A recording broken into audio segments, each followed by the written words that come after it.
আজকে আমাদের শপথ হবে নিরপেক্ষভাবে কাজ করা।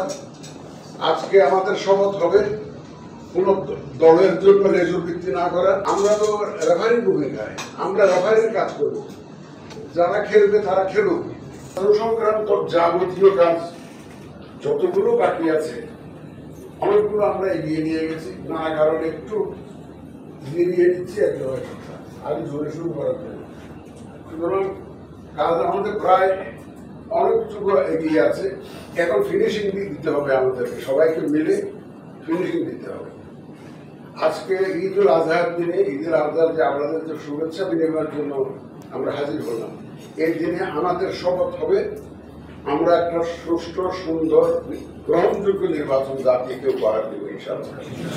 এটা হোক আমাদের শপথ। আপনারা কিন্তু রমজানের 1 তারিখে শপথ করেছেন, 2 হাত তুলে শপথ করেছেন যে আপনারা নিরপেক্ষভাবে সুন্দরভাবে কাজ করবেন। এই ওয়াদা রমজান মাসে আপনারা করেছিলেন। Second March. আমি আজকে এটা পুনর্ব্যক্ত করব। আপনারা দয়া করে, আজকে আমাদের শপথ হবে নিরপেক্ষভাবে কাজ করা। আজকে আমাদের শপথ হবে কোন দলের জন্য লেজুর ভিত্তি না করা। আমাদের শপথ হবে আইন অনুযায়ী কাজ করার।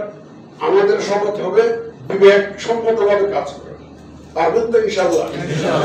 এবং আমি আপনাদের এই উচ্চারণ যখন শুনি আমি একটু আশাবাদী হই। আমরা তো রেফারির ভূমিকায়, আমরা রেফারির কাজ করব। যারা খেলবে তারা খেলুক, খেলে যারা জিতুক। কিন্তু আমাদের দায়িত্ব হবে একটা লেভেল প্লেইং ফিল্ড তৈরি করে দেওয়া। সেটা আমরা করার জন্য আমরা ইসি বদ্ধপরিকর।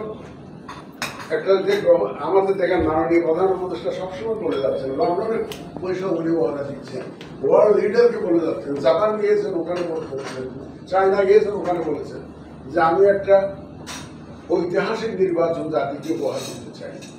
আমি আগেও বলেছি, কিসের উপর ভিত্তি করে উনি বলছেন নির্বাচন উনি করবেন কেন? আপনারাই করবেন, আপনারাই করবেন। আমরা পাঁচযুদ্ধ করবো না, আপনাদেরকে নিয়েই করতে হবে, আপনাদেরকে নিয়েই করতে হবে। এই যে উনি ওয়াদাটা দিচ্ছেন, বিশ্বব্যাপী দিচ্ছেন, লন্ডনে বসে দিচ্ছেন, এক্সপাট্রিয়েটদের মাঝে উনি বক্তব্য দিয়েছেন। আমাদের উপরে আস্থা আছে বলেই উনি এই ধরনের একটা ওয়াদা করতেছেন।